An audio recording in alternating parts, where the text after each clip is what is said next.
Hi, Tina.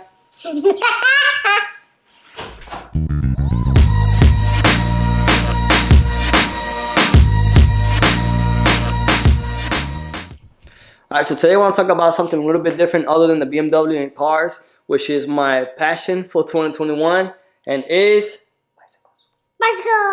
bicycles. Alright, so like I said, today's video is going to be something a little bit different than the BMW stuff. So I actually want to talk about a little bit about my passion and hobby for 2021 and 2020. God knows what's going to be the next thing for 2022, but as of right now, I'm really hooked on cycling, and specifically road cycling. So that's why I want to kind of talk to you guys about that. Show you guys some of the bikes that I have in my garage, which is actually like 10 less than I used to have. Anyways, I want to kind of show you guys around my bikes and explain to you why I got into it so much and why I'm so hooked on it, and why the BMW itself, right there, has been sort of on the back burner for a little bit, just because I really haven't had the motivation or the passion to really work on it or do things to it, because my passion has kind of moved on to something else, something a little bit more active. So let's start off first with this one.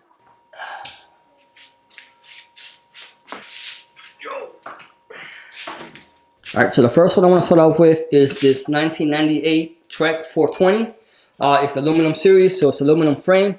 Even though it does feel a little bit heavy for it being aluminum, this is an old school aluminum style frame on the bike. So it's actually funny because this is aluminum and this one is steel, but this one's a little bit lighter than this one, believe it or not. So this one is actually my quote-unquote vintage bike because it's about 20 years old. It's over 20 years old now, so I consider it vintage somewhat. So I've replaced a bunch of the stuff on it, and I've kind of refurbished the bike with the plans to refurbish it and then flip it, you know, sell it and whatnot. So I ended up keeping it just because I like the look of it and the fact that it says 420.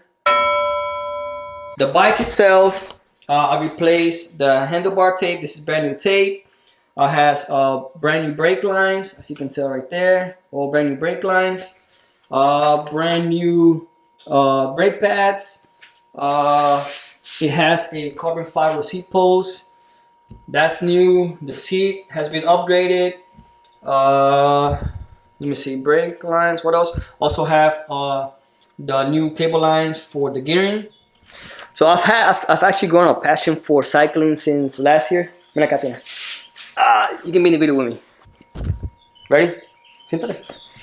So I've actually grown a passion for cycling since last year, a little bit right after the quarantine hit. My friend hooked me up with some cycling tips and advice and asked if I want to go cycling. So I tried it out. Now I'm hooked. I got 2 bikes officially that are mine, and then one that's kind of like, it's a gravel bike. So, but it's about to be mine. It's my wife's uncle, but we're switching from the bump track gravel. He's switching over to the Trek. So. Okay. So the reason I got into cycling is, you know, it was just a hobby or something for fun to do on the Sunday rides that I used to do with my friends. But I slowly started getting more hooked and more hooked on it. Started doing more research, getting, you know, buying for my first bike, which was a Trek 1000, some old one. It was like a 43 centimeter bike, completely not even my size. I have a picture somewhere here so you guys can see that. But that was my first bike. And then from there, I switched over to a Giant, I forgot the name of it. It was a Giant bike. Then from that Giant, I switched over to a Specialized LA. And from that Specialized LA, I was fully immersed and hooked on cycling. That's when I started getting really serious. I was so hooked on cycling and just venturing off further and further away from the house that the car and the YouTube just kind of became something in the back burner, not even in my mind anymore. So got into that, and I've been hooked ever since. I've actually lost like 10 pounds ever since I started. Unintentionally, it was not my intention to lose weight, but I've gotten skinnier all the time. But I got into that, and then I feel myself wanting to venture off more and more away from the house. So it started off with maybe 10, 15 miles. It became 20 miles, then 20 became 30. 30 has become 40, and then, you know, so on and so on. So cycling for me has been something that's been very fun. I've really enjoyed it. It's helped me, you know, to stay fit, It's giving me a hobby. It's giving me something to look forward to, like early mornings. It's that rush of 5:30 getting up because you know you're about to go on a bike ride, and a long bike ride. So you get, you know, up in the morning, make your coffee, make whatever you're about to eat, prep up the bike and get ready and everything else. So I'm not an expert by any means yet, but I have learned to actually even work on the bikes myself. So I've slowly over time just started buying tools, and I'll show you guys practically. Let me see. Every time I buy a bike, get it ready and flip it, I'll take some of that money to actually invest back into buying tools. So I got, you know, I got the chain whip tool to hold the cassette whenever you want to remove that. Then I have the Holotech 2 crank puller. I got the cutters for the running the lines. Got that. You know, this stuff. You know, I have this to clean the chain. I have all the crank pullers right here. I have the tool to remove the cassette in here. So just the greaser and, you know, all the cleaning tools and supplies and whatnot. So just like the cars, instead of investing so much money and taking it to places to get it worked on, I'm slowly teaching myself how to work on the bikes just like in a car. The BMW has actually been the first car that I've actually managed to fully work on myself. I've done a few things before in the past, but nothing to this extent. So I've started, you know, just buying bikes and kind of like bikes that have been not very well maintained and fixing them up myself. So I even got the bike stand right here to place the bike on there, got the pump and everything. So anyways, this is my boy Faraj's bike that he's actually selling. This is the Trek 1000, size 54. This is a very nice bike. This is my wife's Trek right here. And then this is the new one. This is the bump track outdogs or Adu, whatever, I don't know how you pronounce that. So I actually just broke down this bike, completely removed the cassette. You guys can see right there. It's been fully cleaned and detailed. So it's fully detailed. You can see how smooth it is. I cleaned the chain, removed the crank, everything. So everything's been clean. Removed all the jockey wheels. So they're all clean and good to go. And then the final piece that Rossi stunts was buying this. I've always wanted like brown bar tape for some reason. I just think it looks so cool. So with the white, it's like a pro white, I figured, you know what? Let me just go ahead and do the brown. So I went ahead and did the brown. This is the Supercast bar tape on there.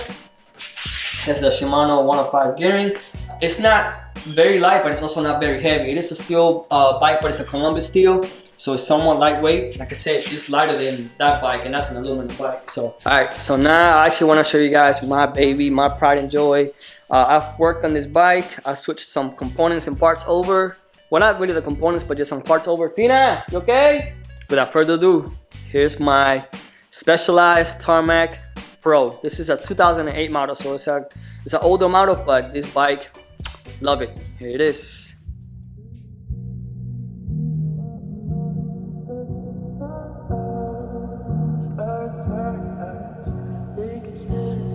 Come back to reality, Tom.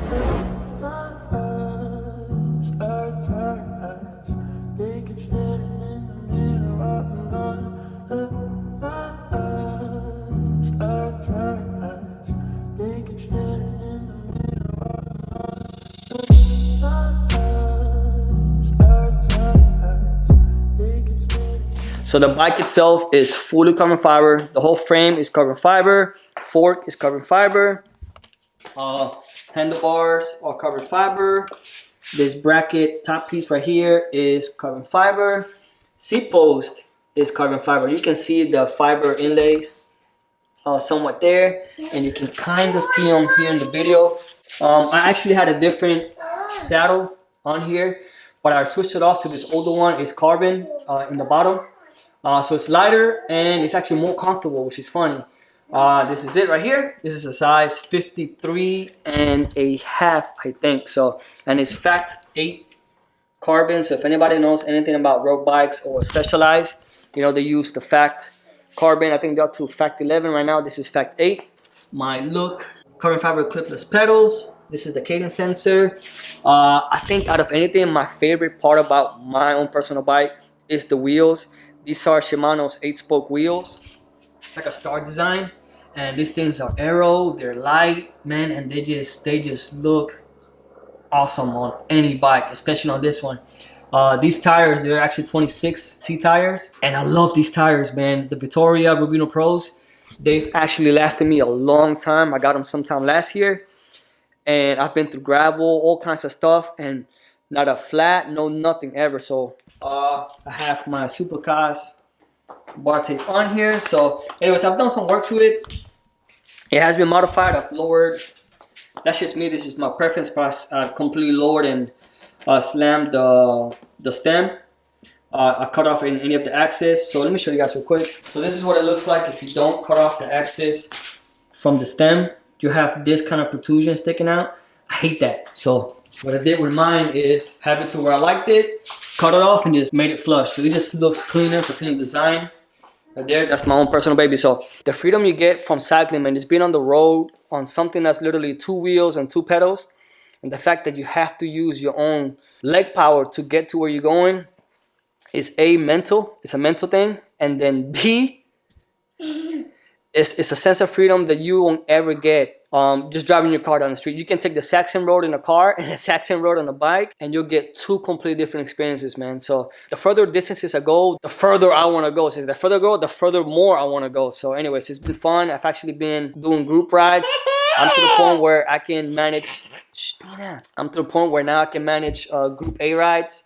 So I'm very proud of that. My fitness level is definitely increasing. I can feel my stamina getting better and whatnot, and it's just a joy. So if you guys ever get bored and feel like you just want to go do something, try cycling, man. It's good for your health, man. It's just so freaking fun, and you can take a couple buddies out and just go riding. The experiences that you get and the things you see on the road when you're on a bike, you won't ever get them on a car or anywhere else. It's almost like a sense of you're alone in the world when you're riding. It's like it's just you and the road and the bike, and there's no limit to where you can go. So to be honest with you guys, you know, besides the YouTube's just something that I'm doing just to kind of as an actual hobby, just to kind of fill some time up. But my passion right now is the cycling, man. You can even ask my wife. I'm just so hooked on it that it's taken over not my life, but it's taken over like what I really want to do. So if anything, this is all I ever want to do now. So I'm still gonna be doing videos with the car and on the channel and whatnot, but just to, you know, kind of catch you guys up on why I haven't been doing much with the car.